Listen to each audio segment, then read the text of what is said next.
Oh, come on.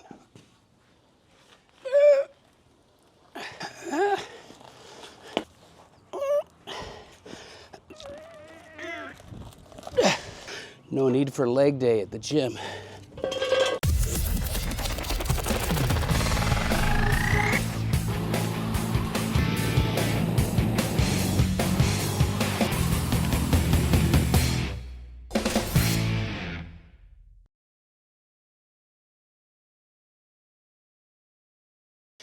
Thank you for watching Paintucation. Last week's episode should prove that we actually can finish a project. I did finish it. If you haven't watched it, check it out. It's the Vice Grip Garage OBS truck. It's done. It's out of the way. We're back on the garbage Camaro. And it's been sitting lonely in mothballs. I'm ready to go to the next step with it. The reason we put the bed liner under the bottom, and you saw that on the channel, is so we can now drop it down onto suspension again. And I want this thing to be a car again. Now it's a bunch of pieces and parts all over the shop sitting on the rotisserie. That ain't a car. So we've still got metal work to do here and there. We've got a whole bunch of stuff to figure out. But for the most part, she's ready to put back on the suspension. Here's the problem. Here's our suspension. This is the stock stuff. It's the stock configuration. It's in good shape. It was a driving car, and the brakes actually worked, when I got it from Derek, but it's tired and it's old, and it's more than 50 years old, and it's really dirty. So I don't want to just bolt down the body onto this. We're going to do some cleanup, and we're going to do some maintenance. We've got a horribly leaking pinion seal, and we can do better than the cover. Check this cover out. I don't know why the fluorescent orange paint. We're going to save the tag because the tag tells us that this is a limited slip differential. Derek proved it to me in a video tour. He got the car running again.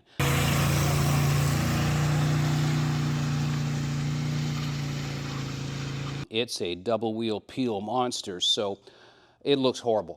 So what we're going to do in this episode is get this ready to drop it down onto the chassis. It's not a chassis. Technically, it's a chassis. It's a hybrid unibody and chassis car. Front subframe and structural members of the fenders act as the unitized body.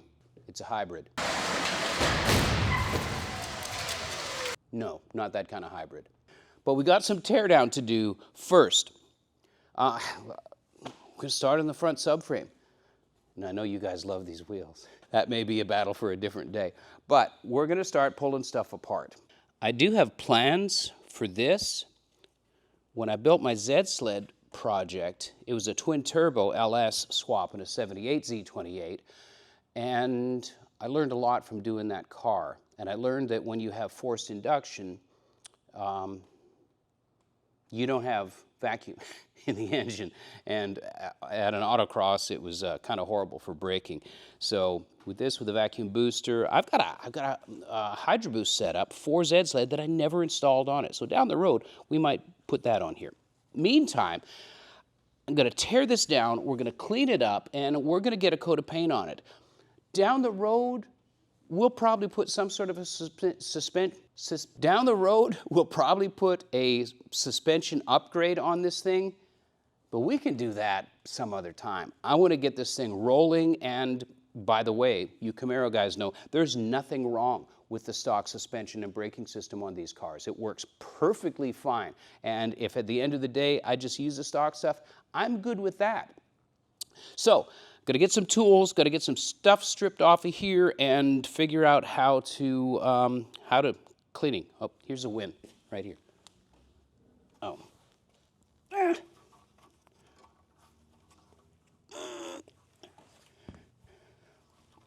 Ow. So I'll get some tools and try and take those out.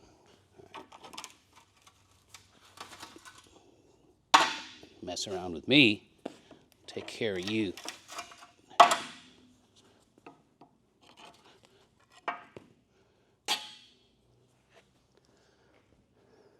First thing I'm going to just take this brake line system off. I don't know why it's important to me to not just use regular tools and wrenches on brake line fittings. but it is. So I got this line wrench set. Well, at least it's twisting completely off. Yeah, look here. That's perfect. Yeah.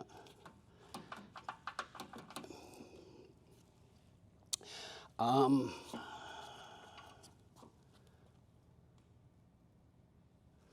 going to replace all of this stuff anyways. Why? Why, Kevin? Why are you going to replace it? Well, because. How's that? No, there's a couple of different companies that make replacement line sets. Like I said, I'm on the fence as to what I want to do with this brake system anyways. So I'm just going to tear it apart. Why am I unbolting that? The threads worked, but the line is stuck inside the nut. So yeah, okay, hang on. There, spun right off.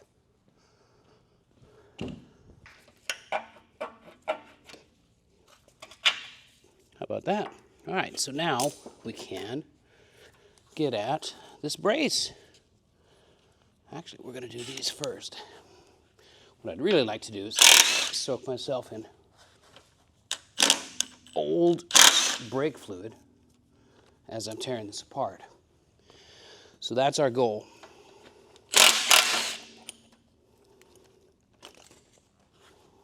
And put this in a safe, dry place.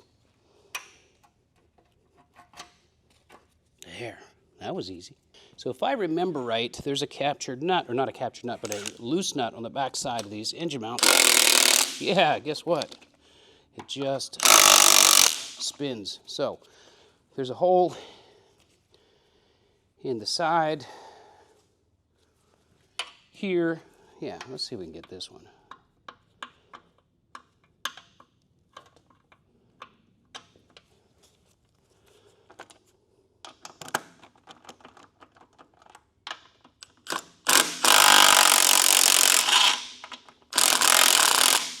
Apparently I don't have it.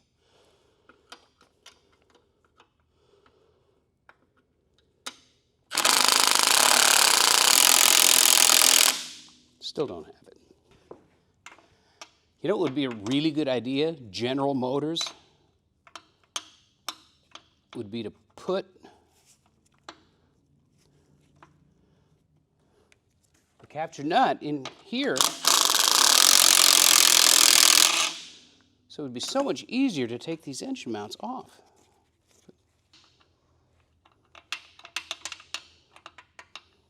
Oh, for God's sake. Oh. There, see, wasn't that easy? It wasn't that.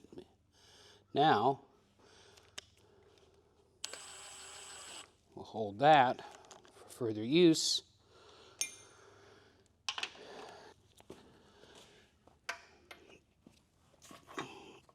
Ah!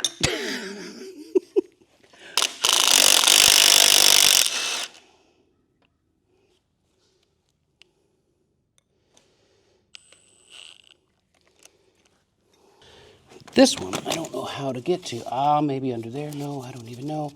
I'm not sure. Where is it? I don't know. I'm going to get mad. Might have to consult the internet. How to get to that guy. I can't even see it.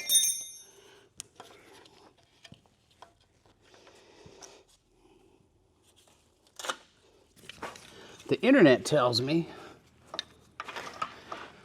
that I can take the lower control arm off and get right to this guy. No! No! No!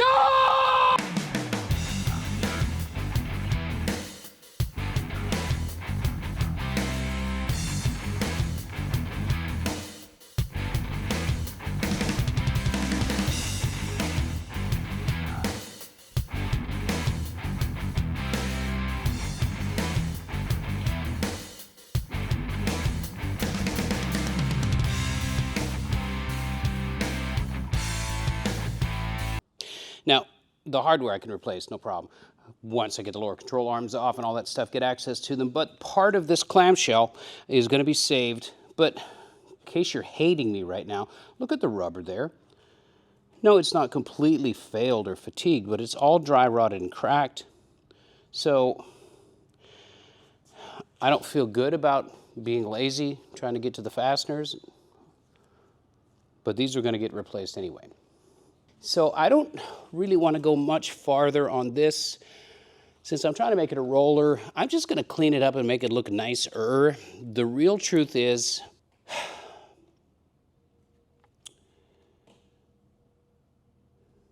what is the real truth, Kevin? Kevin? Kevin? Kevin! Okay, the real truth is we're going to stick with the steering box, everything. We're just going to clean stuff up, all right? And get it to where it's not embarrassing to put the rusty junk up into the car. So now I can start scraping this gunk off. We've got 100 years worth of garbage on there. So we got a little bit of cleanup to do here, and we're going to soak this down with some penetrant and cleaners and stuff like that. So I think I'm going to do this outside. We're going to roll this outside, hose it down, get it up on a jack stand or two, and use the cleaners outside. And then while this is soaking, we are going to then attack the rear. Sound like a plan? Yes. Yes, it does. Oh, come on.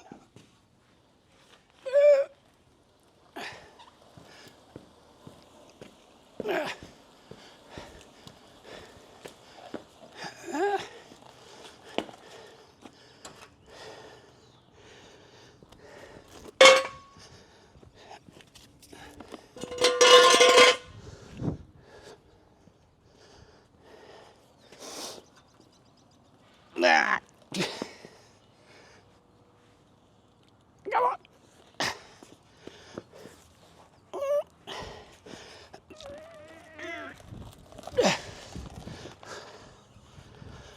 Okay. Note to self, no need for leg day at the gym.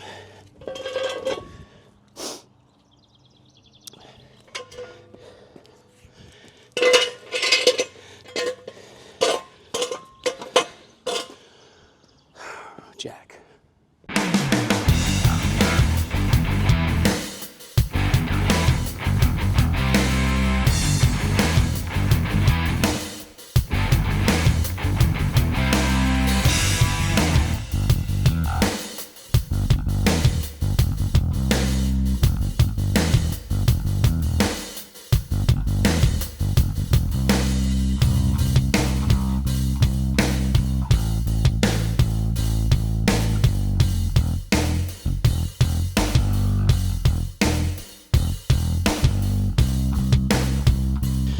We've got cleaners, power washers, brushes, scrapers, all that kind of stuff.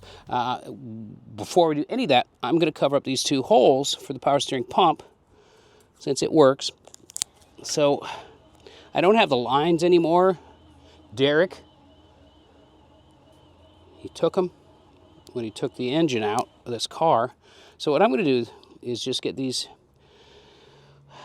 bolts, put a little bit of just electrician's tape on the threads. And it's kind of a brass flare in there, so I'm not going to tighten it like crazy. The tape is going to seal the water from going down into the steering box itself. And from here, we're going to use the green stuff. This is just out of a home center. We're just going to give it a pre-juicing. I'm just going to soak the heck out of it. I'll probably come out here a couple of times and soak the heck out of it again, because this stuff is going to dry out in the sun. Because I followed the weather forecast perfectly, and it was going to be a great day for this, and slightly overcast and all that stuff.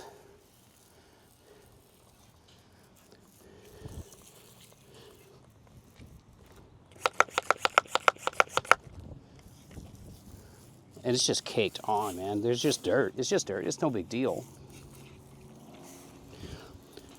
But the green cleaner, simple green, It's a citrus-based cleaner, and they're really very strong. They work extremely well.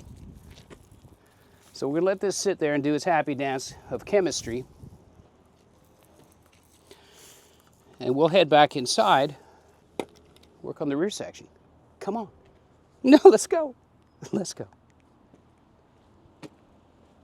Well, that's soaking. We're gonna break this down a little bit. Now, all of these bushings are gonna be replaced, but I am gonna keep them. The hardware's in good shape though, so that's a good thing. And we'll just set this off to the side.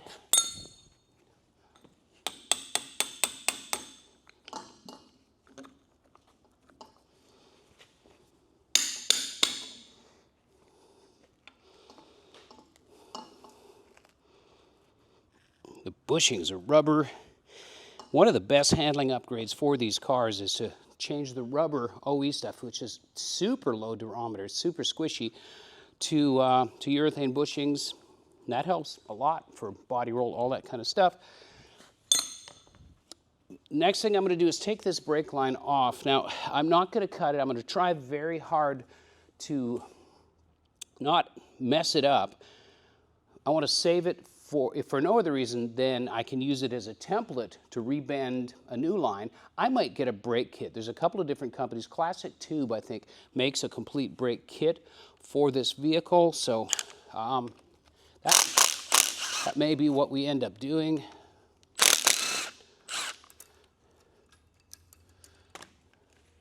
But I'm going to use my line wrenches, my flare nut wrenches, to get those off. I was smarter than myself this time, and I put a little bit of penetrating oil on those first. So we're going to see if we can get those silly things off of there without twisting them, without breaking the lines.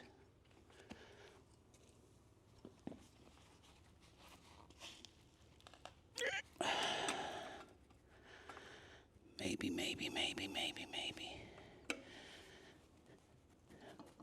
Ask it nicely, ask it please.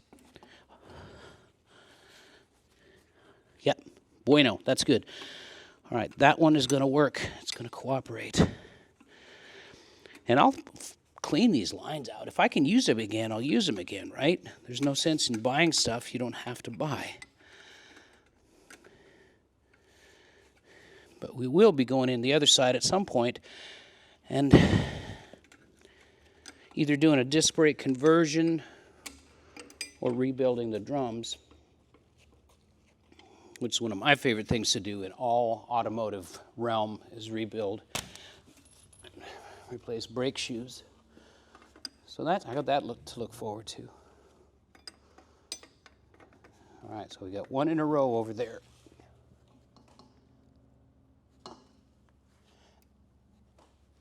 Oh, I want that click. Where's the little click? Gotta get some more leverage on it.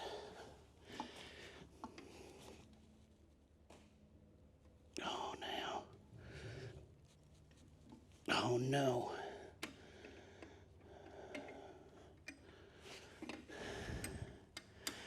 Grab another set of flats.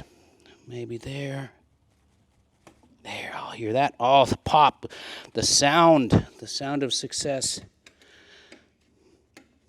And look, it's not twisting the line. That's really good. All right. That sort of redeems me for those engine mount bolts.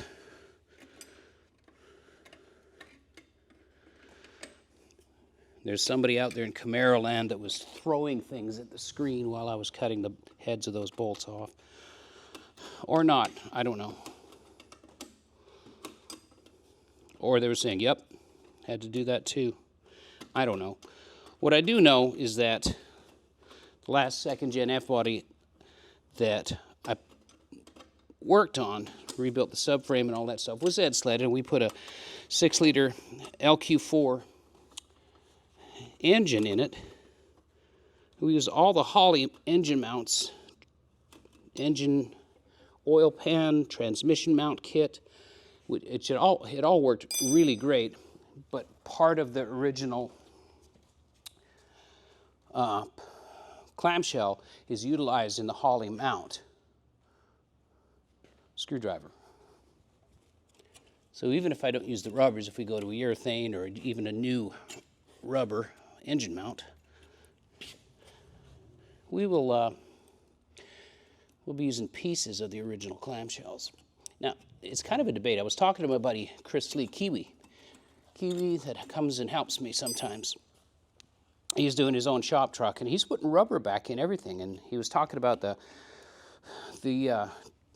vibration that gets transferred from urethane engine mounts into the rest of the car, and that's something to consider if you want just the feel of a rebuilt everything. There's nothing wrong with using rubber. All right, did you see what just happened? Did you see that? I was so careful making sure I didn't strip out anything, and look at that.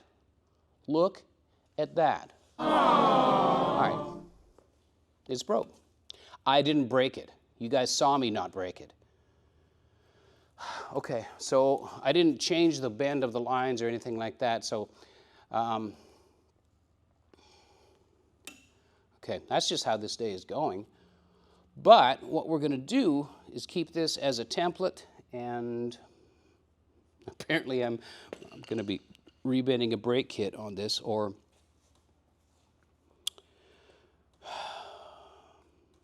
not. Anyway, so that's great.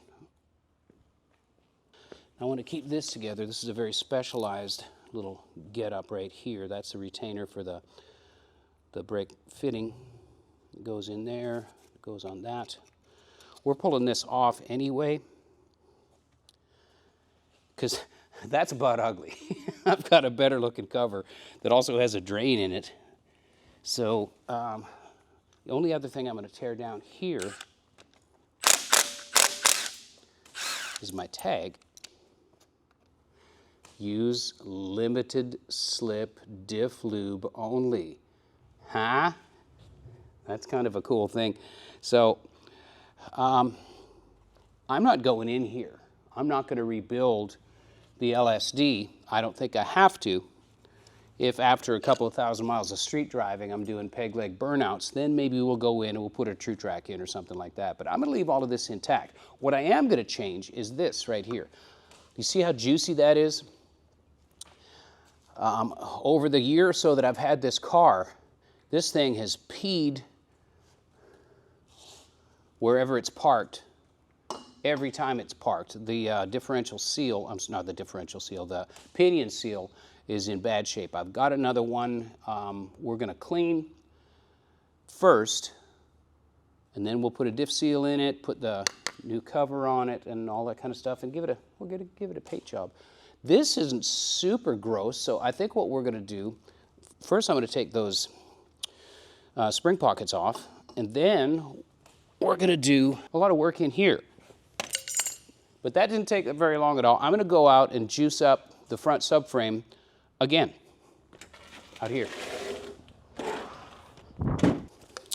So these spring pockets are another little bonus that we found on this car. This is the back side of them. And you guys know that GM just didn't do very much to prevent corrosion on these vehicles. These pockets are no exception.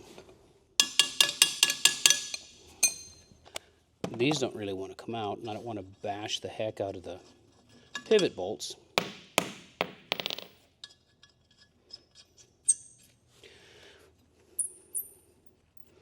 But you can take a look at the backside of them. There's a little bit of pitting, but for the most part, the metal has really good integrity.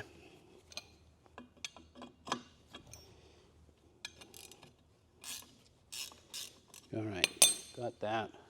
Maybe the little hammer.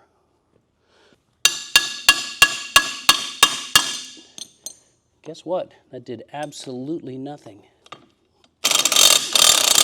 Oh, ha, ha, ha, ha, ha. It might actually do that.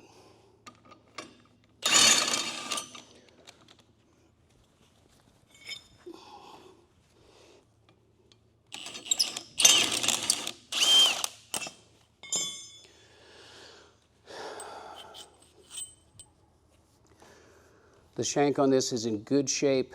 Typically these get super pitted. This one's not bad at all. I might polish the rust off it a little bit, but we're keeping these. Them are good. So there's that, and this pocket itself, like I said, is in super nice shape.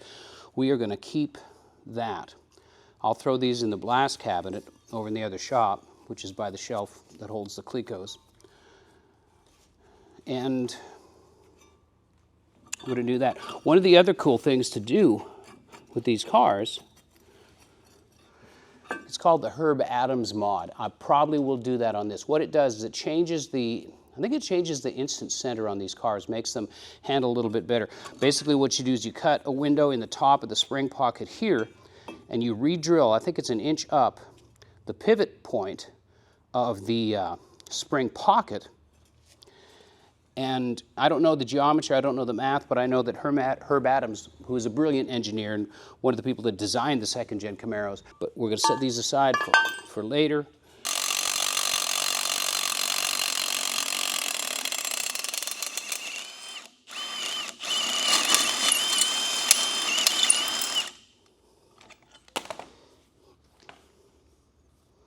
This one's pitted up just a little bit. You can see it in there. I'm still probably going to keep it.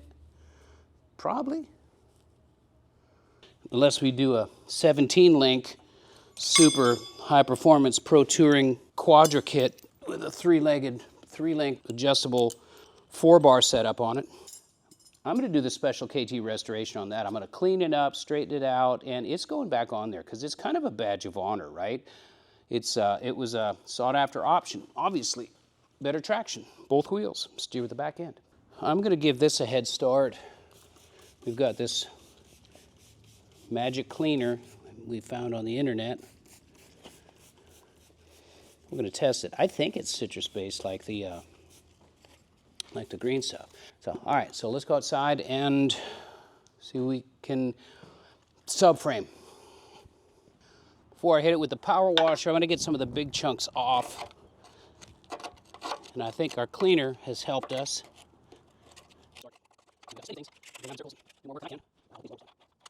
Cletus at the Jiffy Lube got a little crazy on the Zerks on this one, I think. Look at that. Yeah, we'll be putting chocks on it for sure. From here, we are going to hook up the water pipe and go nuts.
So that got the gunk off for the most part. The metal's in good shape. That always amazes me on these GM subframes. Look at this right here. That's factory. All those weld BBs on there.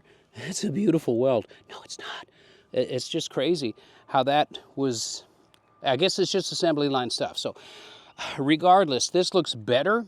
There's some exposed surface rust. We got the gunk off for the most part. Drag link and stuff like that. You know, there's a lot of things that are going to be replaced, so I'm not going to worry too much about it right now. Front suspension, I'm just going to say I might be using a set of tubular upper and lower control arms. That's kind of what I like to do on these cars anyways, so we're not going to worry too much about this. Do we need to rebuild all of the front bearings and stuff like that? And probably. I don't know what I'm gonna do if I'm gonna do a brake upgrade yet.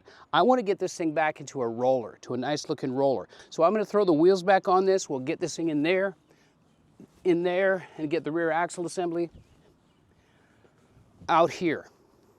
All right.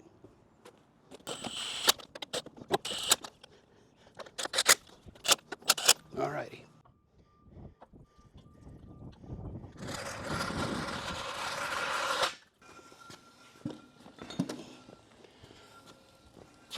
Come on, there, that way.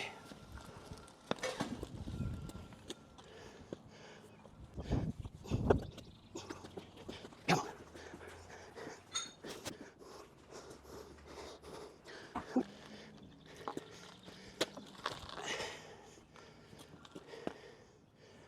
If my calculations are correct, I should be able to get a little bit better access to this guy.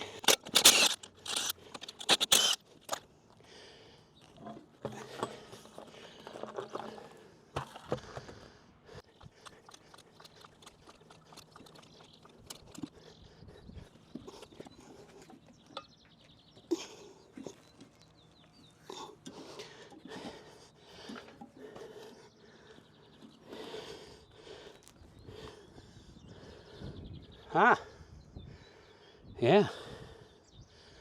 All right.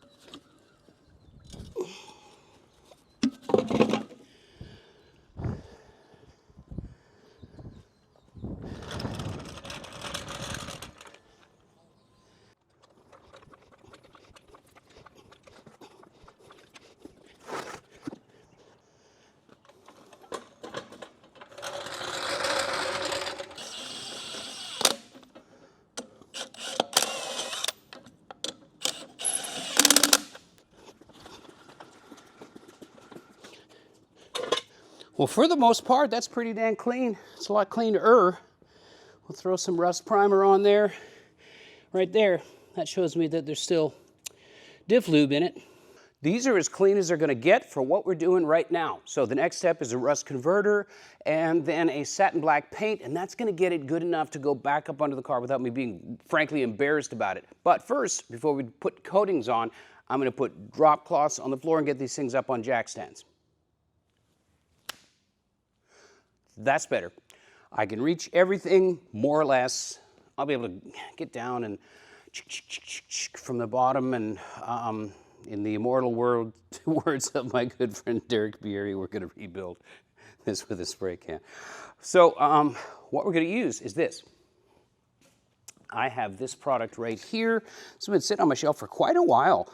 If you can see the similarity between what's on the label and what we've got working here before us, we're going to spray this rust converter on, and what it does is a chemical process for the surface rust, and it just changes it into something that stops the process and creates a coating-friendly surface that we can go ahead and put some satin paint on. So I'm going to PPE up a little bit, and then we're going to put converter on, and then we're going to spray some satin paint, and yeah.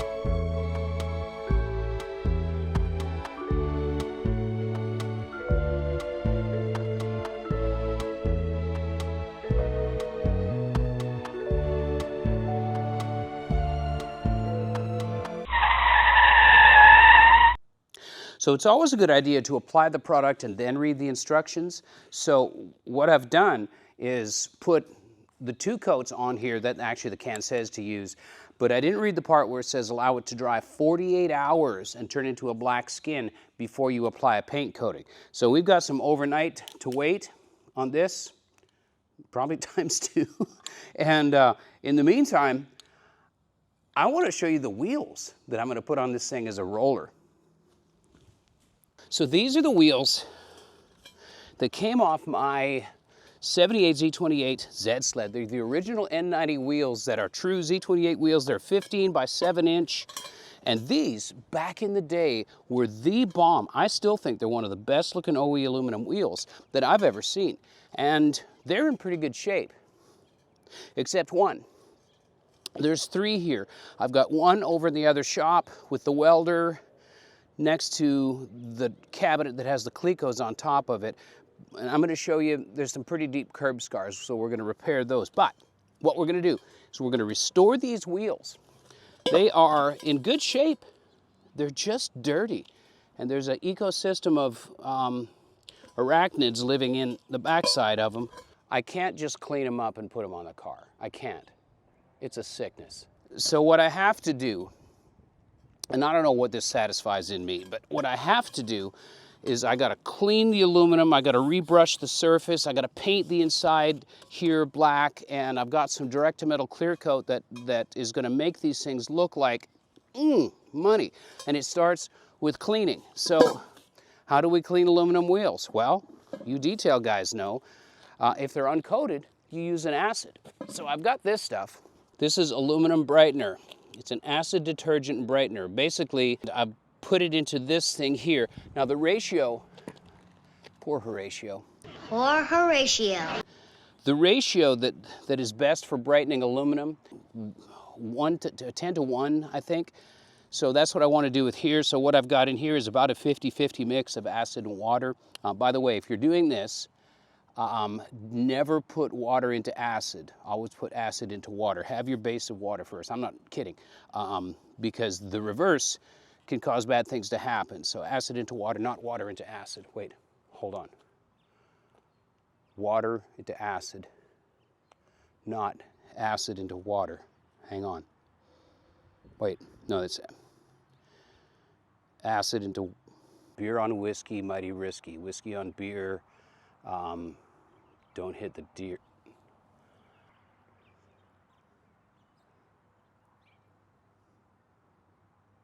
Don't put water into a bunch of acid because it could react. You want to put acid into. So our wind is carrying it that way. Camera guys over there, out of the wind. So basically what I'm going to do is just soak these wheels down with this acid as a pre-clean. Ooh, it stinks. And we'll let it sit and eat. And I've got all my skin covered, and I'm not breathing this stuff in, so be careful if you're going to do something like this. You've got to respect the chemistry.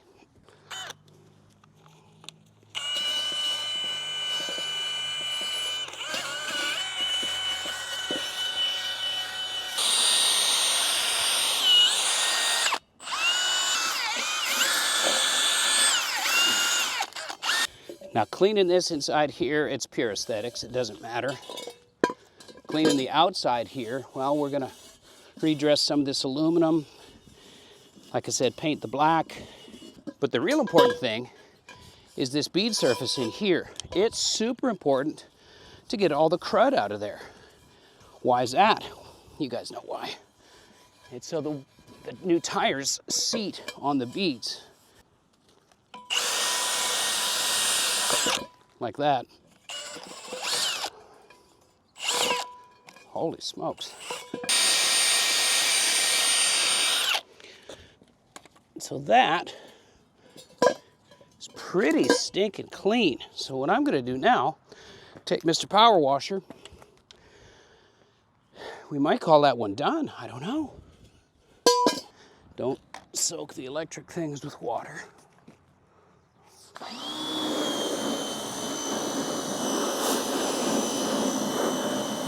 Oh yeah, just look at the top of that.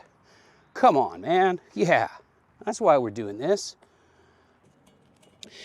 And then we've just got 3 more wheels to do. couple of things I've discovered. First one is this citrus cleaner from Rio's Garage is a monster. It works really well. The combination of that, the wheel acid, and abrasive things works extremely, extremely well. The other thing is this. You guys have seen me use this before. This is the Owl's Bed Liner brush. I'll put a link in the description, but it's an abrasive wheel. I like it for pickup beds because it gets inside irregular surfaces, but each one of these fingers is abrasive. So if you look really closely right here on this wheel, these exposed areas are brushed from the factory. This guy makes short work of that. So here's what I'm talking about. As it's spinning around to touch that surface, and it does this really nice brush finish on those spokes. And it may not look like much now, but it's just gonna be one of those details that they'll look factory. They'll look like the original wheels once the clear coat is on them. So I'm happy to discover that. That's pretty cool. So from there, all we really need to do is just give it a scrub on the inside of the black areas with the scuffing pad. And what that's gonna do, like the wheel acid didn't raise the surface up enough, it's just gonna clean everything off and give it enough of a mechanical advantage that paint will stick in there. And that is gonna be all the surface prep that we need on these wheels.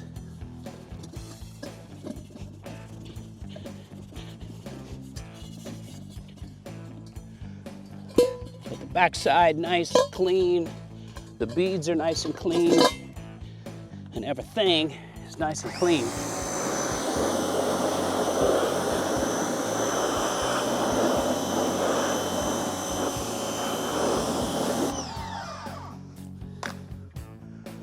We'll let these dry out. After a little masking, we'll get them painted and some new rubber on them too. For this wheel, it's pretty much the same as the other three, except for there's some righteous curb scar right here. Ow, I just hurt myself on that one. Let me give you a closer look. You can see right there, it's gnarly, man. There's a story behind this. I don't know what it is, but there's a story. So you can see here that I've sanded this, and I was hoping that the scars were light enough to where they would sand out. They're not going to. They're gouges and grooves, so I'm gonna have to repair this. There are fillers available that you can use on aluminum that are aluminum colored-ish, and you can brush them and then clear coat them. It's not the same. So what I wanted to do is actually use aluminum to fill in the big deep gouges and then dress it down again, metal finish them, and then do the paint process like the other wheels. So I've got my MIG welder here that has a spool gun attachment. And I've used it before. I've fixed a couple of different things with it. It's really stinking easy to use. It's way easier than TIG welding. So I've got an alternative tank. This is 100% argon. Yes, it's chained. And it's very simple. You replace the nozzle, change your gas tank, attach the spool gun, and then you're ready to weld. So what we're gonna do first is to clean everything up because, you know, like any welding, look at all the crap and stuff down in there. It's all dirty. And so to get a nice weld, we have to have a clean weld. So that's what we're gonna do first. So we've got a couple tools that we're gonna be using here. This is obviously just an angle grinder. This guy is a carbide burr, and it's a special aluminum burr. You can see the flutes are wider apart than a typical carbide burr. Before you go gouging on aluminum, if you have one of these, I bought this especially for aluminum, you want to make sure and put some sort of a lubricant on it. I use canola oil. Wax is something that is on the internet. Some people use wax, but I found that canola oil works really great. It keeps the aluminum from sticking to the actual metal of the burr. So what we're going to do now is just kind of clean up some of those sharp edges.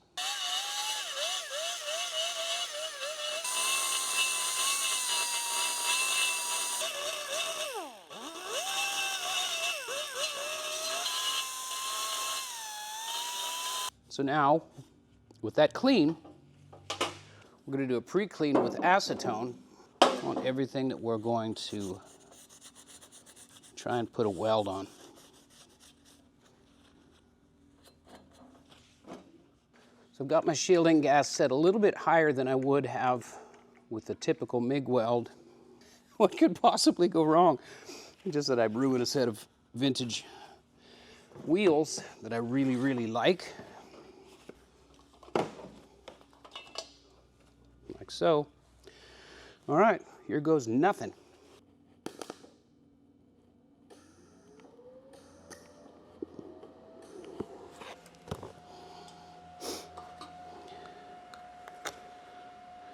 Update.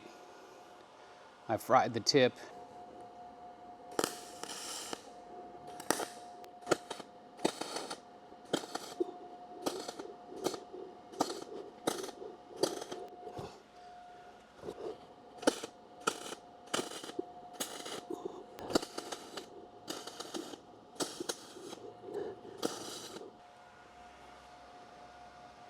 It looks horrible, but there is some stickage. So I'm going to see if it can be dressed down.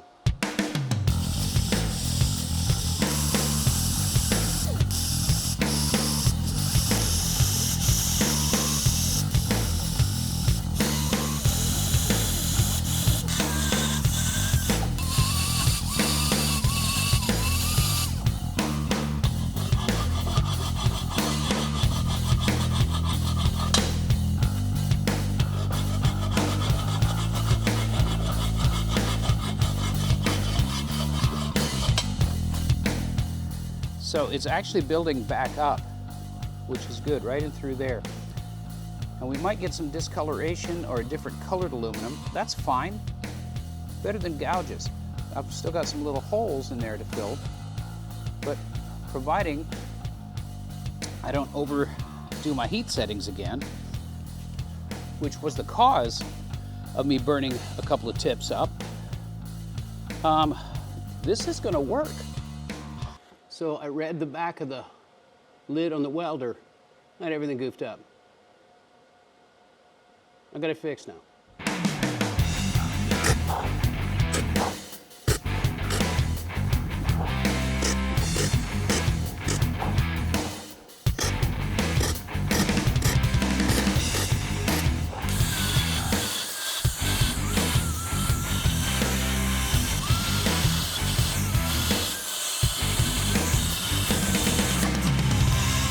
Places like that, they're filling in. I've got a few little deficits in there, you can see. Got a couple more holes to fill. For the most part, it's doing what I wanted it to do.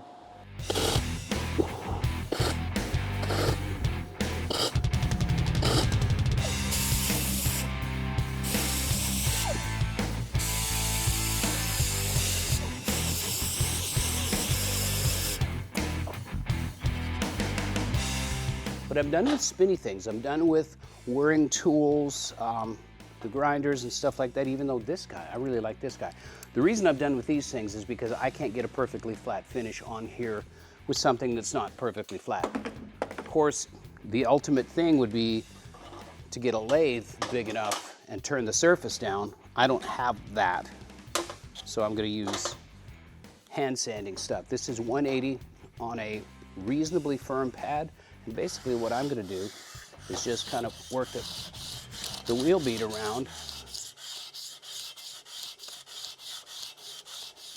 And thankfully the aluminum is soft enough to where it doesn't take long. Look at this. It doesn't take long to get a super nice finish in that. I can come in here.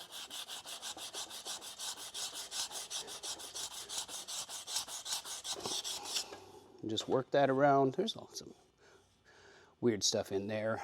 I've got some other weapons that'll take care of that as well, but my main mission is to put a nice brush finish into my repaired area with 180. It's getting there. Is this going to be perfect? No, it's not going to be perfect. It's going to be better than the holy smokes gouges in the freaking wheel bead though.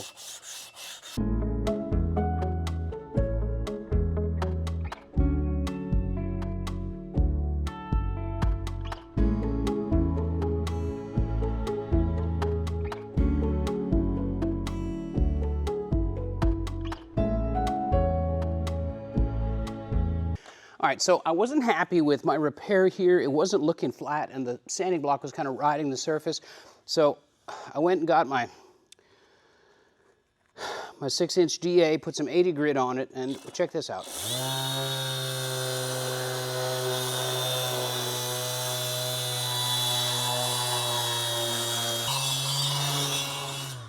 That's going to get us super flat around that area. And now I can take my 180, and that allows me to create that brushed finish edge that I want. I might come up to 220, but you can take a look at that.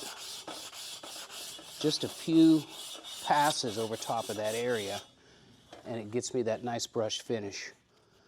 Like I said, we're not looking for perfection. I'm looking to minimize the ugly curb gouges that were in that. So I've got some more work to do here. And I figured out the recipe to clean up the beads on the other wheels. So this is kind of fun. I like the win. Now to mask these spokes, it's a pretty simple operation.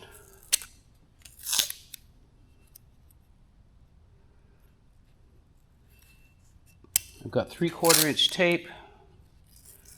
I'm just masking just sloppily over the top.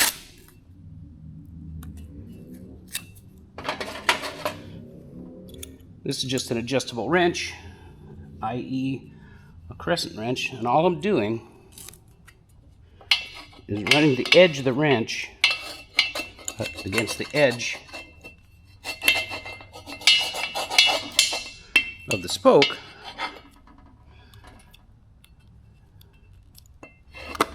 And it cuts the tape perfectly on the spoke. Pretty trick, right?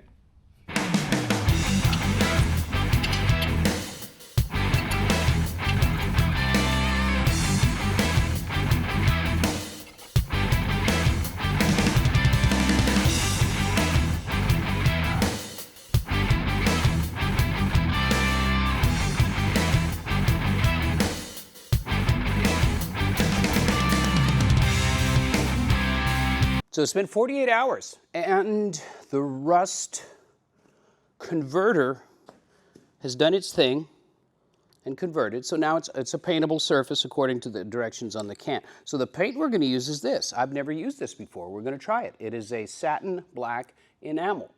It's by my good buddy Derek at VGG, Vice Grip Garage, and we're going to give it a shot. We're going to try it out. And we're going to put 2 coats on all the metal surfaces. I'm just going to kind of do it just a wing and a promise right here. I don't know if these rotors are going to need replacing or not. We're getting this to be a roller, and bare minimum is what I'm doing here.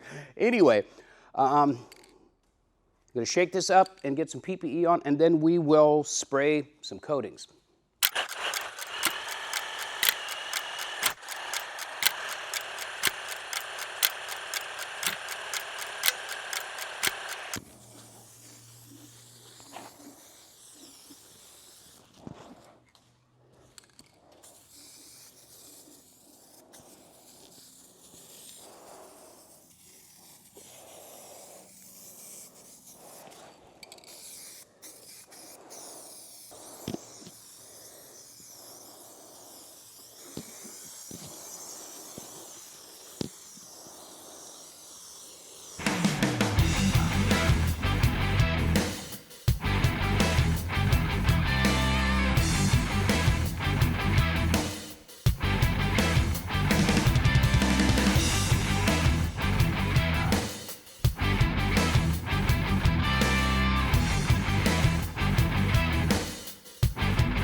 So that's gonna dry. And now, we can do the wheels. This is a two-stage paint. First stage color, second stage clear, two-stage. And we're gonna do them right here on the floor. Since the middle color is black and the clear coat overspray, who cares? Who cares if we get clear coat overspray on this side? Just so you know, it took me about an hour and a half to mask these wheels, which I don't regret, because I learned kind of how to do it. But yeah, a little bit tedious. Advice, fire up a good podcast and then do it. All right, so I don't want overspray on the sides. I've spent a lot of time cleaning that up. So I'm gonna plastic these and make sure I don't get overspray on the barrels. So that's another drop cloth. Well, that was supposed to look a lot cooler, but it didn't.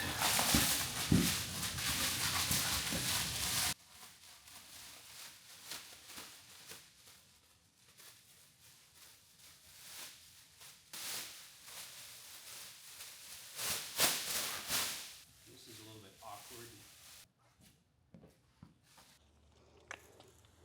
So this is just an auto body wax and grease remover. I'm just gonna kind of clean any debris off the top just because I can't stop. They've already been cleaned and sanded, if you remember, during the prep process. So I'm gonna put probably two and a half, maybe 3 medium wet coats on the black areas. See, look at that. That's why I've cleaned these, I scrubbed them. And that's why we do a final clean. Anyway, what I was saying is that we're gonna do 2, maybe 3 coats. I'm using a Honda color, and it's got a bit of metallic in it. It may not ever show up, but it might look kind of cool. Kind of a similar effect that the factory coating had, and I'm kind of excited about it. So we'll let that flash. I'll get my PPE on, and we paint. So here's my color. This is Honda Flint Black Metallic. It's going to be a subtle metallic, but there is some flake in it. And we'll just spray like we're spraying automotive base coat, because that's exactly what this is.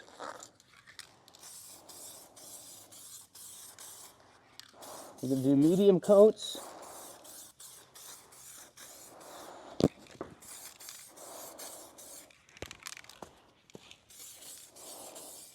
There's several of them.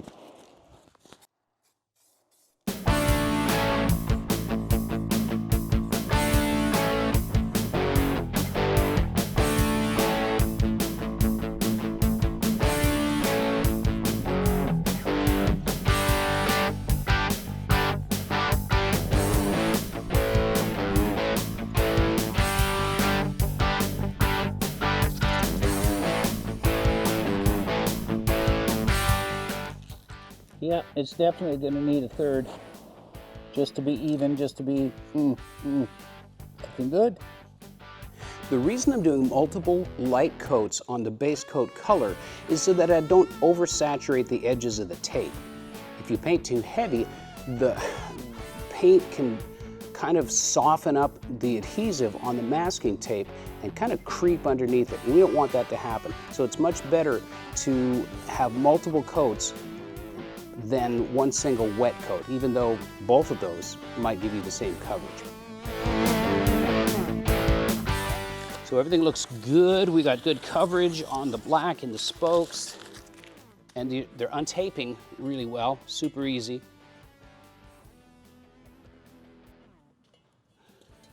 And I think these are going to be nicely detailed, man.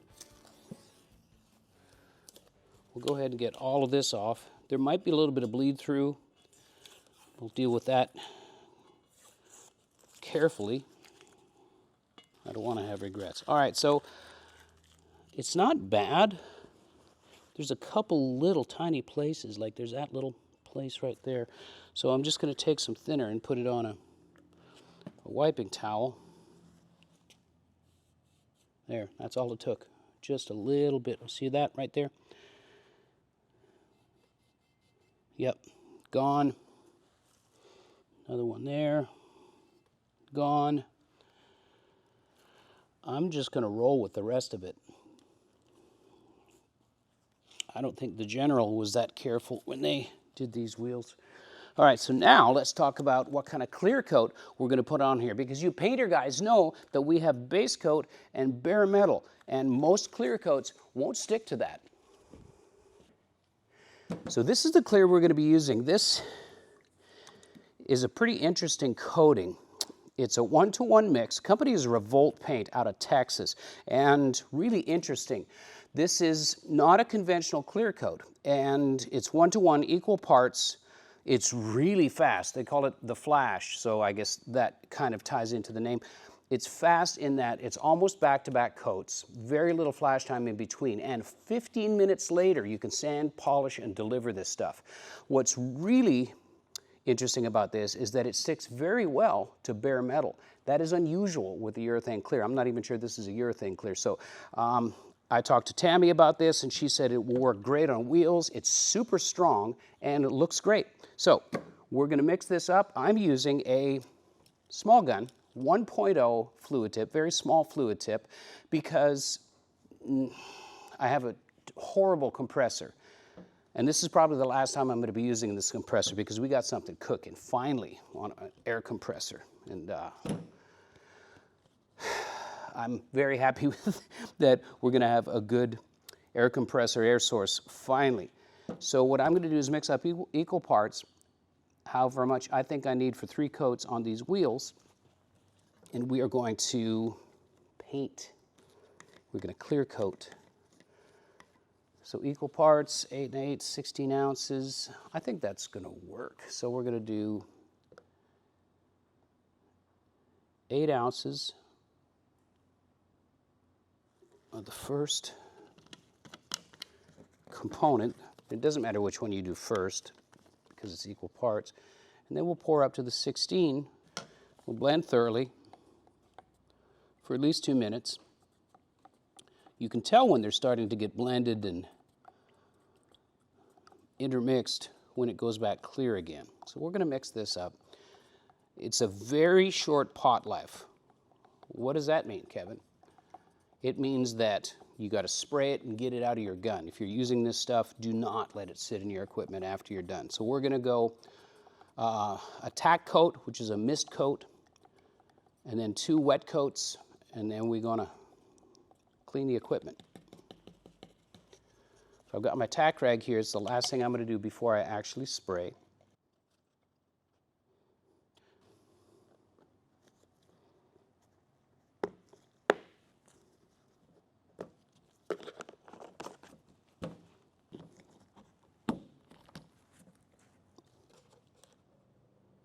So we are good to go, my friends. I'm going to PPE up, and I will meet you over at the wheels.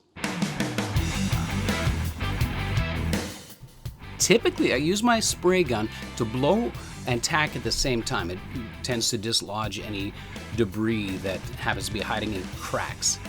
The first coat is a mist coat. Second coat comes back, and you notice I've got my flashlight. It is a wet coat. Also, the overspray is actually evacuating out of the man door. We've got cross flow from both walk-in doors in the shop, just in case you were wondering about that. And since it takes about a minute per wheel, we've got about a 4-minute flash time in between, and according to the directions, we need a back-to-back coat system between the first, second, and third coat. Obviously, my preference is to spray things in my paint booth. I love the fact that I have that space in that area, but that doesn't mean that you have to spray in a paint booth. If you control your environment, have adequate airflow, and use the proper protective equipment, PPE, then you can get a good result spraying in a non-conventional area. The other thing to note about this clear coat is that it is a very fast product, and the overspray probably dries in the air and settles as dust, even more than it settles as a gummy overspray. So that's a little bit more forgiving in the shop, even though we've covered everything up that really actually matters.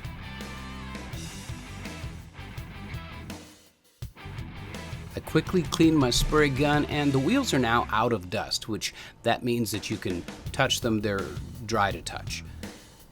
And I'm really, really happy with the way this project turned out. I can't wait to see it mounted balanced with the actual wheels on the car, but that's coming soon. That is what I call a significant improvement. I am so stoked with the way these turned out. I can't wait to see what it looks like with the wheels. That's going to happen in the next episode. This is part 1 of a part 2 of getting the thing rolling, and we're going to get there. We're pretty close. The raw materials are here. There's still some maintenance to do and some tweaking to do. For now, we're going to sign off. I want to say thank you for subscribing, for helping us grow, for the comments, and it helps me grow. So I appreciate it. There's more to come. See you next Saturday.